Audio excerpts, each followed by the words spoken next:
Hello again, it's me, Taylor here, and tonight I'm going to review Fun Home, which I saw as the second show of my latest New York trip. And obviously Fun Home has been running a while, and sadly they've just recently announced a closing date. So I'm going to review this more of as a, just for me, because I want to. So basically, if you don't know the story of Fun Home, or you haven't been spoiled already, fast forward to a different part of this review, because I'm going to go through the plot, and it's a really pretty simple plot. So basically, it's about Alison Bechdel, who is a real-life person, and it's based on her,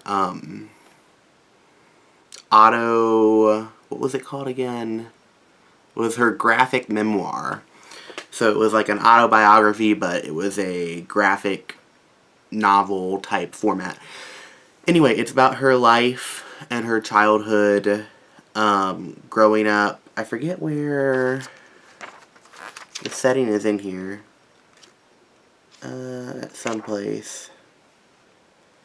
I forget where it actually takes place, but it's about her. She's like an adult, and she's looking back on her life growing up, and more specifically, her relationship with her father. So you have Beth Malone. Well, I'll go through cast in a minute. But basically, you have adult Allison looking back at her memories, watching college-aged Allison and small Allison in all these different situations involving her father. And basically, she ended up coming out of the closet when she was in college, and her dad was closeted the majority of his life, and he ultimately ended up committing suicide. And that's basically it. All leads up to that, and she's just trying to dissect like the different reasons why, and was it her fault because she was so confident about herself when he never really had been. So that's basically a lot of the big questions going through it. And obviously the score, if you haven't heard it yet, you should listen to it. It's by Janine Tesori, and it's just incredibly beautiful. It's not like big brassy Broadway.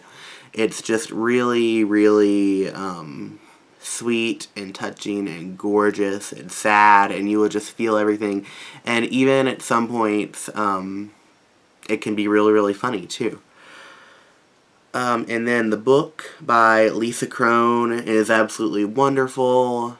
It just mixes, like, those two together, Janine and Lisa, they should, like, work together for the rest of all the musicals ever, because they're just such a great team together, and their writing blends so well together. It's almost, obviously when, you have a collaborative team writing a musical, they're trying to make it all sound cohesive, and they did such a great job, and the dialogue and the music and the lyrics, they all fit together so seamlessly that it really is just something to behold. So, going through the cast, I got to see Tony Award nominee Beth Malone as, I'm going to say Big Allison, Adult Allison, and she is still just amazing. She's giving 110% every performance, and its telephone wire is still as heartbreaking as ever, and she's just owning this role, and it's just wonderful.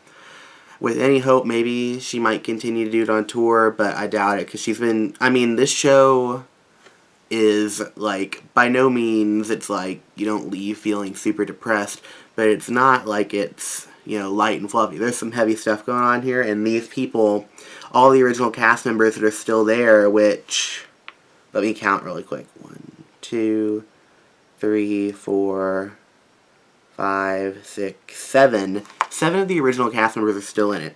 So doing this show for that long, and it's some really, really tough material, can definitely take a toll. So if you haven't seen Beth's performance yet, you should totally go and see it. And then for small Allison, I had Gabriella Pizzolo, and she was just wonderful. She's amazingly talented, not just for her age, but just for an actress in general. Really, really wonderful. Tony Award winner for this role, Michael Cerveris, as Bruce, who is Allison's dad. That's such a layered character. And I'm sure it took him a while to, grab a hold of the character.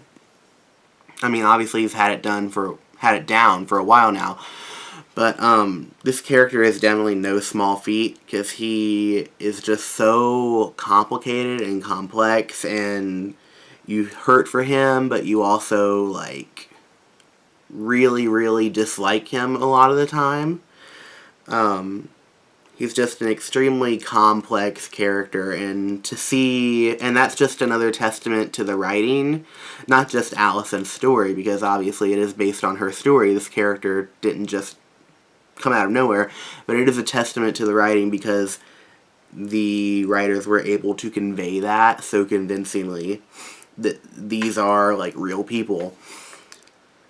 Anyway, then as medium Allison, I saw Tony Award nominee Emily Skeggs, and she is just wonderful. She plays that geeky, shy, totally immature, dorky college kid, just so wonderful. Just so wonderfully, and she had some of just the funniest points in the show. Just her and her awkwardness and her clumsiness, it was just great. And then Tony Award nominee Judy Kuhn as Allison's mother, Helen.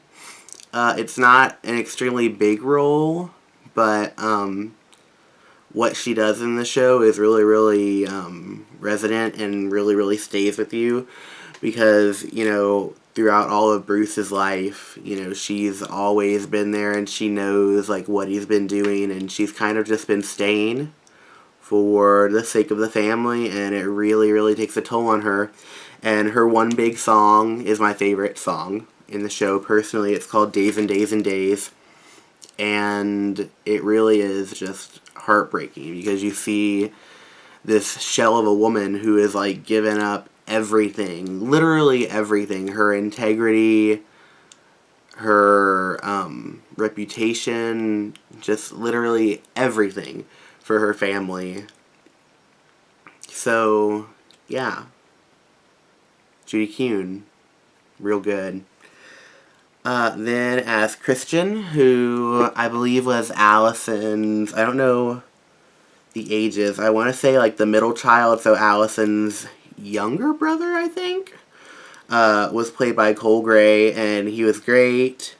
Really, really cute. And then John, who is the other little brother, I think he's the youngest, was played by Zell Steele Morrow, and he's been there since the beginning, and he's still adorable and hilarious, and he still shakes his butt like nobody's business during Come to the Fun Home, and he is worth the price of admission alone. He's just so funny.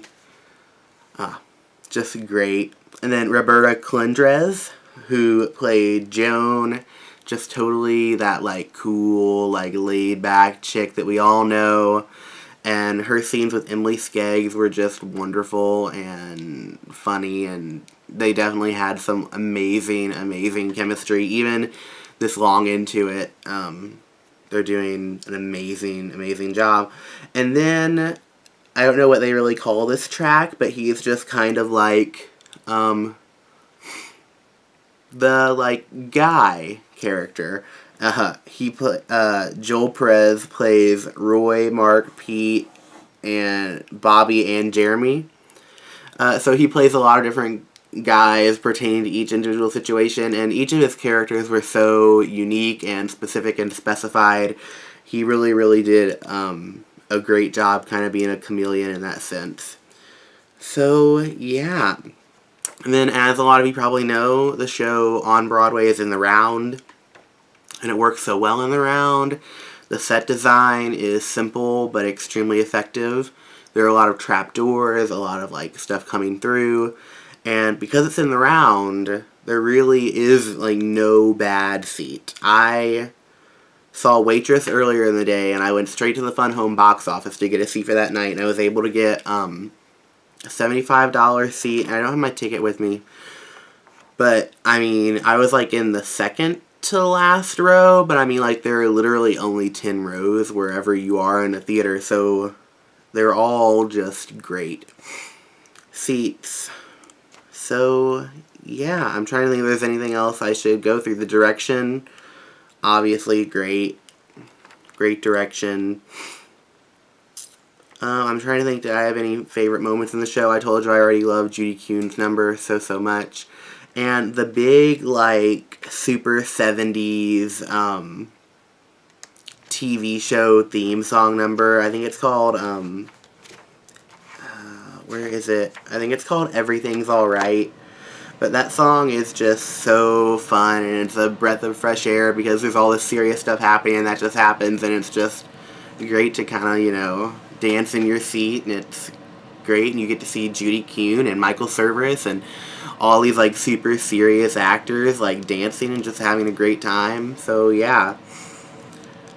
So, definitely, please go see Fun Home before it closes on September 10th. And if for some reason you can't make it to New York, catch it on tour. It should be really interesting because they're going to restage it again for a proscenium setting because most touring houses are not in the round. So, yeah, I'll definitely try to catch it on tour in Chicago. So, if I do, I'll come back and review it again. Because it'll be a completely new staging, which it was already staged that way at one point when they did it off Broadway. So, it'll be interesting to see if they just revert back to that original blueprint or what they do with it. So, yeah, thanks for listening to me babble. I know my Waitress review was really long, so I'm going to try to keep them all at 15 minutes or less from now on. So, yeah, thank you so much for listening, and go see Fun Home. It's really good.